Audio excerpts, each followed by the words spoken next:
Hürmetli vatandaş, bugün Çislağa 2019 yıl 6. ayının 25. günü haftaga seshanba. Mutaxassislar mundaq dedi. Prezident Trump 20 davlat guruhi yig'inni kontrol qilmoqchi bo'lyapti. Agar Amerika jungo aksi tarafga mangadigan bo'lsa, oqibat intayin ig'ir bo'ladi. Mavzuli xabar 6. ayının 23. günü Twitter betida e'lon qilindi. Xabar bunday boshlandi. Mutaxassislar mundaq deyishdi. Prezident Trump Amerika avliy afzal strategiyasini chingtirdi. Hem 20 davlat guruhi yig'inni kontrol qilib, jungo bilan qarshilashadigan sahnaga aylantirmoqchi bo'lyapti. Agar Amerika jungo aks tarafga qarab ketadigan bo'lsa, qarama-qarshi yo'l tutadigan bo'lsa, savdo suhbat kelishimi orqali kun sayin cho'nqirilishayotgan qurilma xarakterlik masalalarni hal qilish faqat bir xomxayol bo'lib qoladi. 20 davlat guruhi yig'inni ko'p tarafli krizis kelib keldi. Argentina Xalqaro munosabatlar komitetining a'zosi bir Jayano mundaq ko'rsatdi. Amerika Qo'shma Shtatlari 20 davlat guruhi yig'ini diqqat kuchini markazlashtirib, dunyo bo'yicha eng muhim masalalarni muhokama qilgan bu munbarni jungo bilan Amerika qarshilashadigan bir tarafga yo'tkimoqchi bo'lyapti. Xabarda mundaq ko'rsatildi. Amerika Qo'shma Shtatlari Prezident Trump rahbarligida xalqaro ishlardagi rahbarlik o'rnidan chekinib chiqyapti. Bundaqda masala tug'ildi. Agar Amerika yer sharini boshqarish ishlarida rahbarlik rolini joriy qildirmaydigan bo'lsa, bundaqda jungo bilan Yevropa ittifoqi, Yaponiya qatorliq muhim davlatlar bu boshliqni, yoki rahbarligi yo'q, bu boshliqni to'ldiramdi yo'q. Andi 20 davlat guruhidan iborat bir guruhni hayotiy kuchga ega qilamdi yo'q. Ko'ringlar. Amerika bilan jungo elishmoqni, jungo dunyo rahbarlik qilish niyatida voz kechgani yo'q. Bu nuqtaga diqqat qiling vatandosh. Shanghai Oxford iqtisodiy mutaxassisi Louis Koyjis mundaq hisobladi. Amerika jungo munosabatining yomonlashib ketishi ikki tarafni qarshilashadigan yo'lga chiqarib qo'ydi. Garchi 20 davlat guruhi yig'ini ko'rizishga ketib qolsa. Demak, bu yerda nima deydi Louis?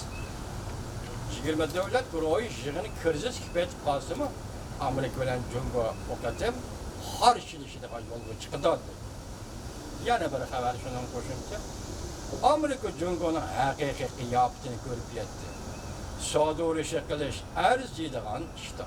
Mavzuli xabar 6. ayning 23. kuni Twitter betida e'lon qilindi. Xabar bunda boshlandi. 20 davlat guruhi yig'ini mezgilida Prezident Trump bilan Xi Jinping suhbati Amerika jungo savdo urushiga qanday ta'sir elib kelishidan qat'iy nazar, jungoning bir necha 10 yildan beri oshkorlagan adolatsiz savdo harakatlari hamma kishiga ma'lum bo'lib qoldi. Amerika senatori mundaq ko'rsatdi. Jungo bilan savdo urushi qilish arziydigan ish. Amerika qattiq maydon qo'llanishi lozim. O'z davlatining shirkatlarini qo'llashi lozim. Jungoda yasalgan mahsulotlarni rad qilib, jungoning mablag'iga erishib boy bo'lib, jungo xalqining kishilik huquqlarini tartib elishini cheklash kerak. Jungoning mablag'iga erishib boy bo'lib, jungo xalqining kishilik huquqlarini tartib elishini cheklash kerak. Senator Rex Scott CNBC maliyat orbitiga maqola yozib mundaq ko'rsatdi. Amerika jungoning asli qiyofatini ko'rib yetdi. Jungo Amerikaning aqliy mulk huquqini va texnikasini o'g'irladi. Pulni kontrol qildi. Janubiy dengizda harbiylashtirdi. Pentayni zəhərlik tabletkisini Amerikaga eksport qildi. Jungoning Zhongshan Huawei şirketleri aldamchilik qilib, İranni embargo qilish siyosiy xiloflik qildi.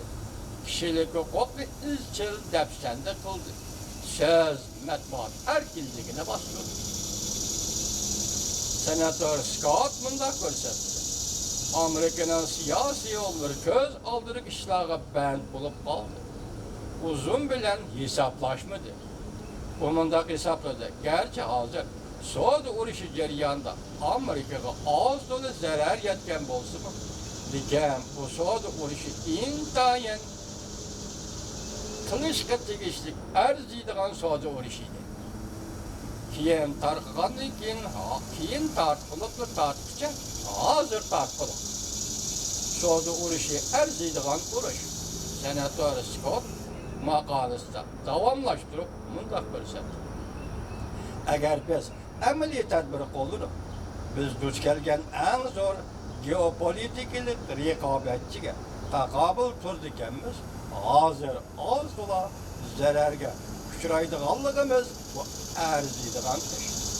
Biz hozir Jungo Kompartiyasi bilan qarshilashadigan bo'lsak, Amerika shirkatlari, Amerikaning iste'molchilari intayin foydali